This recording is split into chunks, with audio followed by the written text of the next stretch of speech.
আমি বিজেপিকে ভোটটা দেবো কেন? আমাকে বিজেপি জিতবে এর কারণগুলো বলো। গদি মিডিয়ায় বসে বকচুরি করা আর পাউডার মেখে কিছু কিছু বিশেষজ্ঞ সাজা গান্ডুগুলো ওখানে বসে বসে বাংলা বিরোধী ষড়যন্ত্র করা, বিজেপির এই নোংরামি মিডিয়া দিয়ে মগজ ধোলাই করা, এই এই এই নোংরামিটা বিজেপি আগাগোড়াই করে। কারণ তাদের মানুষ ভোটে জেতার মতো কোনো ইস্যু তাদের হাতে নেই, কোনো উন্নয়নমূলক কাজের ফিরিস্তি নেই। সারাক্ষণ হিন্দু মুসলিম দাঙ্গা হাঙ্গামা ছাড়া মানুষকে 85% হিন্দুকে 15% মুসলিমদের ভয় দেখিয়ে বোকাচোদা বানানো ছাড়া বিজেপির আর কোনো কাজ নেই। ওই একটাই কাজ, 15% মুসলিমকে দেখিয়ে 15% হিন্দুদের বোকাচোদা বানানো। আর কোনো উন্নয়নমূলক কাজে কোনো রাজ্যে উন্নয়নমূলক কাজের ফিরিস্তি দেখিয়ে যে আমরা এই কাজ করেছি, আগামী দিনে ক্ষমতায় এই কাজ করব, আমরা সোনার বিহার, আমরা সোনার দিল্লি, বুলডোজার চলছে, কান্নাকাটি করছে ওখানকার মানুষ। হাত জোর করে বাংলার মানুষকে বলছে যে আমরা যে ভুলটা করেছি প্লিজ আপনারা বাংলার মানুষ ভুলটা করবেন না। আমি বিজেপিকে ভোট দেবো এরকম 5টা কারণ বলুন। আমি বিজেপি নেতাদের জিজ্ঞেস করেছি, আমার পাড়ার ছেলেদেরকে যারা বিজেপি করে, লাস্টে পেরে উঠছে না এই দুর্নীতি। আরে ভাই দুর্নীতি, দুর্নীতিতে প্রথম 15টা রাজ্যের নাম বিজেপি শাসিত রাজ্য, তার মধ্যে বাংলা নেই। এখানে ছোটখাটো একটা দুটো দুর্নীতি হচ্ছে, সেটা নিয়ে তিলকে তাল বানিয়ে সারা দুনিয়া জুড়ে প্রচার করেছো তোমরা। আর তোমাদের রাজ্যের দুর্নীতি নেই, অভয়াকাণ্ড। আরে ভাই এখানে একটা অভয়াকাণ্ড হয়েছে, আর বিজেপি শাসিত রাজ্যে এরকম অভয়াকাণ্ড রোজ একাধিক শয়ে শয়ে ঘটে, এবং সেগুলো প্রচন্ড মর্মান্তিক। ধর্ষিতাকে জ্যান্ত পুড়িয়ে মারা, ধর্ষিতার পরিবারকে জ্যান্ত পুরো ফ্যামিলি শুদ্ধ মেরে দেওয়া, এখানে হয়েছে এরকম। এখানে প্রতিটা ধর্ষণ কেসের খুনের কেসে গ্রেপ্তার হয়েছে, বিচার হয়েছে, কারো যাবজ্জীবন, কারো ফাঁসি। আর বিজেপি শাসিত রাজ্যে ধর্ষকদের মালা পরিয়ে বরণ করে তাদের জামিন করানো হয়, তাদের নিয়ে মিছিল বের করা হয় জাতীয় পতাকা নিয়ে, ধর্ষকদেরকে নেতামন্ত্রী করা হয়। আমি বিজেপিকে ভোটটা দেবো কেন? আমাকে বিজেপি জিতবে এর কারণগুলো বলো। গদি মিডিয়ায় বসে বকচুরি করা আর পাউডার মেখে কিছু কিছু বিশেষজ্ঞ সাজা গান্ডুগুলো ওখানে বসে বসে বাংলা বিরোধী ষড়যন্ত্র করা। 4 তারিখের পরে এই খানকি এই ক্ষয়ের ছেলেদেরকে গোষ্ঠী উদ্ধার করে দেবো আমি। অযথা হ্যালো, লাইভে আছি এখন, কথা বলা যাবে না, মানে চ্যানেলটা দেখে তো ফোন করা উচিত। আমি বারবার বলছি, এক্সিট পোল আমি বারবার দেখালাম, 21-এর এক্সিট পোল মিথ্যা। 21-এ বিজেপিকে জিতিয়ে দিয়েছিল গদি মিডিয়া, বিজেপিকে 21-এ জিতিয়ে দিয়েছিল মনোবল ভেঙে দেওয়ার জন্য তৃণমূল কর্মীদের আর বিজেপি কর্মীদের চাঙ্গা করার জন্য। এবং শেষ মুহূর্তে বিজেপি যত টাকা দেয় সমস্ত এজেন্সিগুলোকে, সার্ভে এজেন্সি বা এই যে গদি মিডিয়াকে, শেষ মুহূর্তে এই চান্স করে একটু মানে বেশি করে নেশাটা বাড়িয়ে দেয়। প্রত্যেকবার এটা করে, কারণ টাকা তো সারা বছর নিয়েছে, তো শেষ মুহূর্তে দালালিটা সম্পূর্ণ করতে হবে, কারণ 4 তারিখের পরে তো আর কিছু বলতে পারবে না।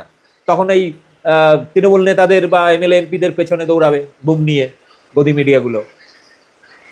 বিষয়টা হচ্ছে খুব পরিষ্কার, 21-এর এক্সিট পোল মেলেনি। সেবার 200 পার করার স্লোগান দিয়েছিল, আপকি বার 200 পার বাঙাল মে বিজেপি সরকার বলে খুব স্লোগান দিয়েছিল, গানে ঢুকিয়ে দিয়েছে বাঙালি। 2024-এ লোকসভা ইলেকশনে 42টার মধ্যে আমরা 35টা পাবোই। এক্সিট পোলও দেখিয়ে দিল, 21 থেকে 27, 35 পর্যন্ত দেখিয়ে দিল। কি হলো? ঢুকে গেল। প্রত্যেকটা ইলেকশনের আগে আমি বলে দিয়েছিলাম, 21-এর ইলেকশনে বলেছিলাম তৃণমূল 210+। আমার পুরনো ফেসবুক অ্যাকাউন্ট থাকলে দেখে নিতে পারেন, আমি অনেকবার ভিডিওতে দেখিয়েছি। 210+ তৃণমূল, 70+ বিজেপি, এটা একদম ঠিকঠাক মিলেছিল। বিজেপি 77 পেয়েছিল আর তৃণমূল 213-14 পেয়েছিল। বিষয়টা হচ্ছে 24-এ ইলেকশনে আমি বলেছিলাম বিজেপি 10 থেকে 12টাই পেয়েছিল। আমি বলে তৃণমূল 210, সেটা হলো তৃণমূল 30টা পাবে, সেখানে 29টা পেয়েছিল 24-এর লোকসভা ইলেকশনে।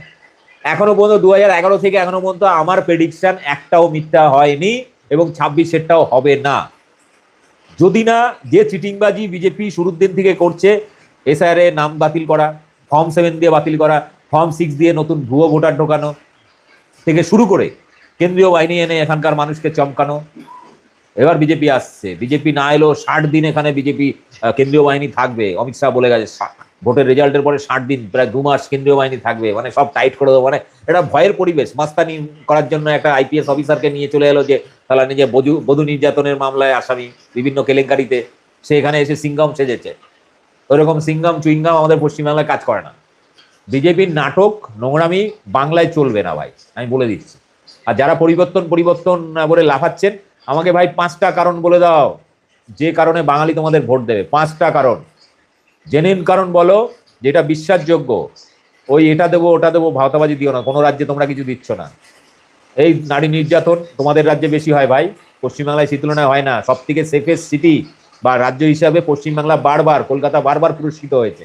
এই কদিন আগে এনসিআরবি ডেটা, ক্রাইম ব্যুরোর ডেটা কলকাতাকে 1 নম্বরে রেখেছে। ফলে এই সমস্ত গাঁজাখড়ি গল্প পশ্চিমবাংলায় দিলে হবে না। বারবার বলছি তৃণমূল কংগ্রেস 230টা আসন পাবে, আমি 6 মাস আগে থেকে হিসাব করে বলেছি। তার কারণ আমি পরিষ্কার করে অঙ্কের হিসাবটা দিই, সেটা হচ্ছে এসআইআর করে 12% ভোটার বাতিল করেছে, টোটাল ভোটারদের মধ্যে 12%। 12%-এর মধ্যে 8% ভোটার ছিল শুধু তৃণমূলের ভোটার বাতিল করেছে 8%। তৃণমূল ভোট পেয়েছিল 48% গতবার। এবারে এই 48%-এর থেকে আমি 8% বাদ দিলাম, থাকে 40%। সাধারণত 60 থেকে 70, 80% অব্দি ম্যাক্সিমাম মানুষ ভোট দেয়, 20% লোক ভোট দিতে যায় না। এসআইআর এর চক্করে সেই মানুষগুলো যা হয়রানির শিকার হয়েছে, এবারে সেই 15-20% সাইলেন্ট ভোটার তারা ভোটটা দিয়েছে। এবার সেখান থেকে এই 15-20% থেকে যদি আমি 10% তৃণমূলের ভোটে চলে যায় আর বাকিটা বিজেপিতেও যায়, তারপরেও 40 আর 10 50% ভোট তৃণমূলের হয়। 50% ভোট নিয়ে কি মনে হচ্ছে তৃণমূল হেরে যাবে? এটা সম্ভব কোনোভাবে? সারা ভারতবর্ষে বিজেপি মাত্র 33% ভোট নিয়ে 15টার বেশি রাজ্যে রয়েছে, আর পশ্চিমবাংলায় 50% ভোট নিয়ে তৃণমূল হেরে যাবে? গাঁজাখুড়ি গল্প, গদি মিডিয়া আর এই সমস্ত পাউডার মেখে বসে থাকা তথাকথিত গান্ডু, এই সমস্ত বিশেষজ্ঞ, এদেরকে আমি আমার বালের যোগ্য মনে করি না। প্রত্যেকবার এই ন্যাকামিটা, প্রত্যেকবার ভোটের পরে এই ন্যাকামিটা তারা করে। আর এজেন্সিগুলোকে টাকা দিয়ে রেখে দিয়েছে, তারাই ফেক এক্সিট পোল, একটা এক্সিট পোল বাংলার ক্ষেত্রে মেলেনি, কারোর এক্সিট পোল মেলেনি।